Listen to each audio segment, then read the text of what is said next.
So at this juncture, brothers and sisters, I'd like to call our sharer, Brother Nash De Los Santos.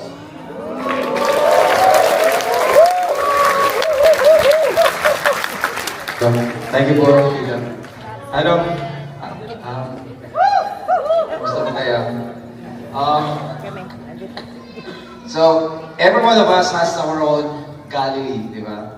And it is, for me, it's a moment or a place in our life where we go back to, especially during trials or battles. And it's not always a kind of physical place. Sometimes it is a moment and it is a memory and or an encounter with God that grounds us, strengthens us, and reminds us of who we are. For me, the Galilee is something deeply personal. Many of you, especially those from the Osam Cluster C, they might already know my parts of this story. But today, I want to share how God built that Galilee in my life, brick by brick, and even when I was running away from Him.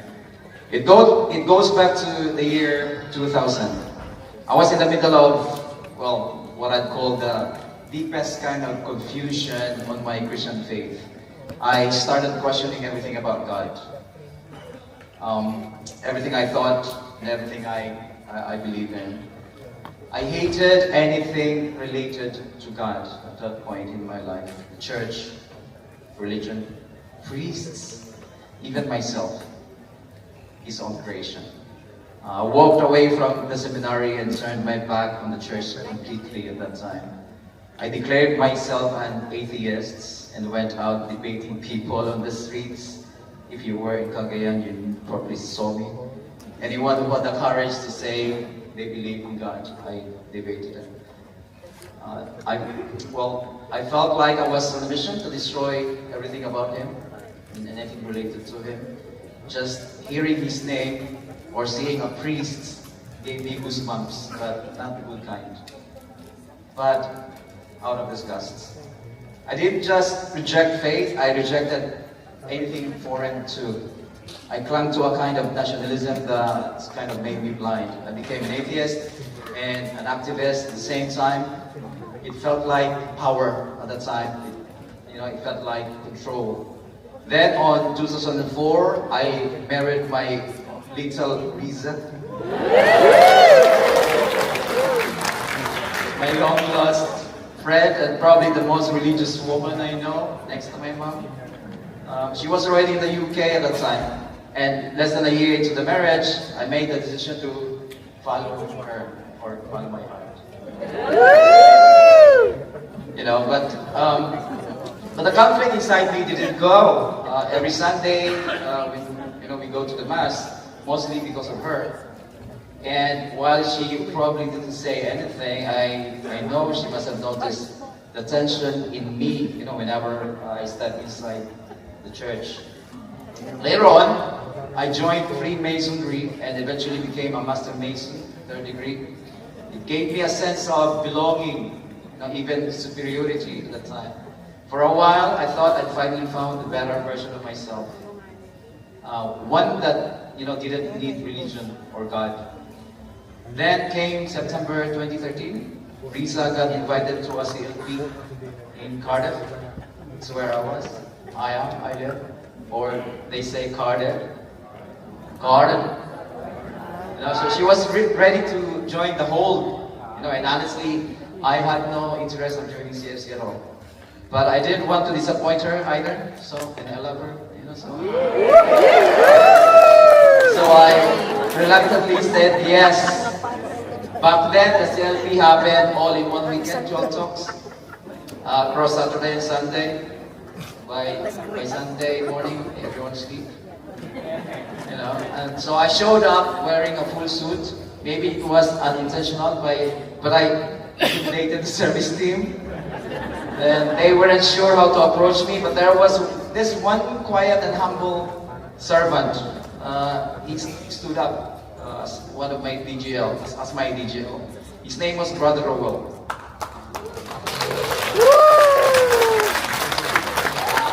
He never pushed me, never pressured, just gently walked with me during that weekend. And though God called him early, but his memory still lingers deeply in my heart. And I truly believe that he played a special part in leading me back to God.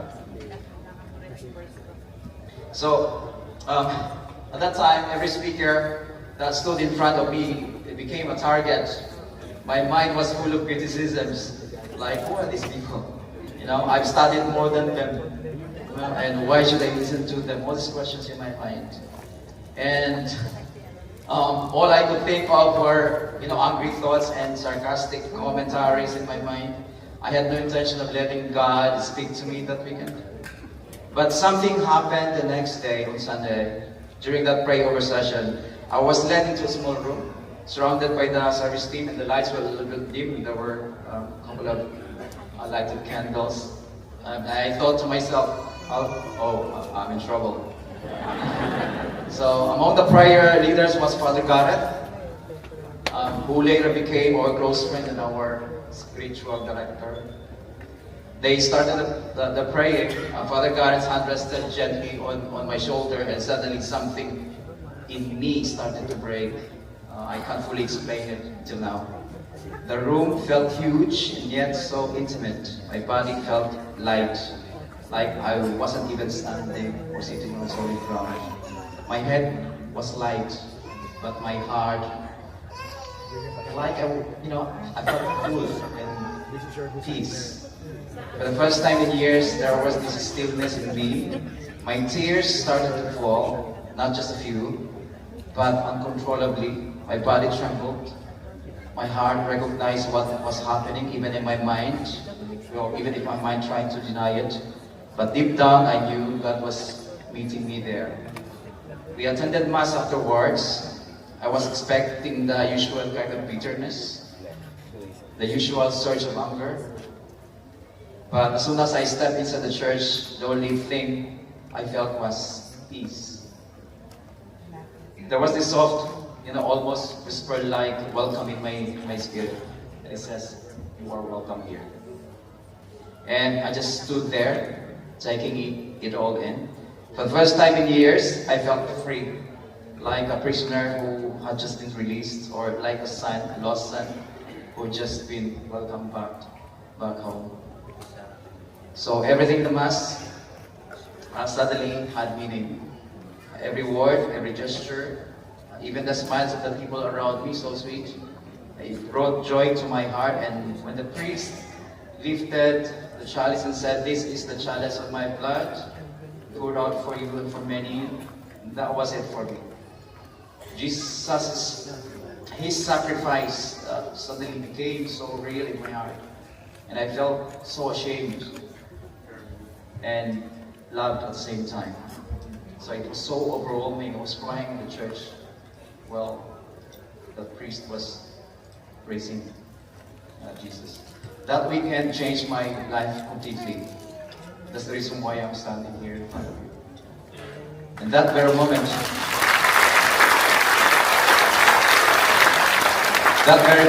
the pray over, the Mass, the flood of peace that I experienced, it became the place I return to every time I face struggles, difficulties in life. When I feel like, I'm drowning in life's demands, or when I'm too weak to carry on, I go back to that moment, to that very special place. I remember what God did for me. I remember how far I've gone and how far He went just to bring me back home. God transformed me that day, and as a part of that transformation, the following year, my little Riza and I decided to make things right. At that time, we weren't married in the church, so we sought God's blessings for our union. We stood before Him. This time, with open hearts, and we were sacramentally married. And to make it even more special, it was Father Gareth who blessed our marriage. It was such a beautiful moment of grace and restoration. That encounter reminds me that God never gives up. Even if we shut every door, even if we say no 1,000 times, He'll always find a way to reach us. That day is my refuge. It's where I draw strength. It's where I remind myself that I am loved deeply, undeservedly, and completely. That was and is still my Galilee. And I believe every one of us has one, or will have one. Hopefully today you will have one, if you haven't got one yet. A place where Jesus meets us and say, welcome back home. Thank you, brothers and sisters, and for letting me share mine.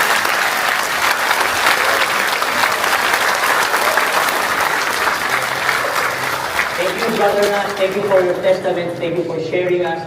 This is a concrete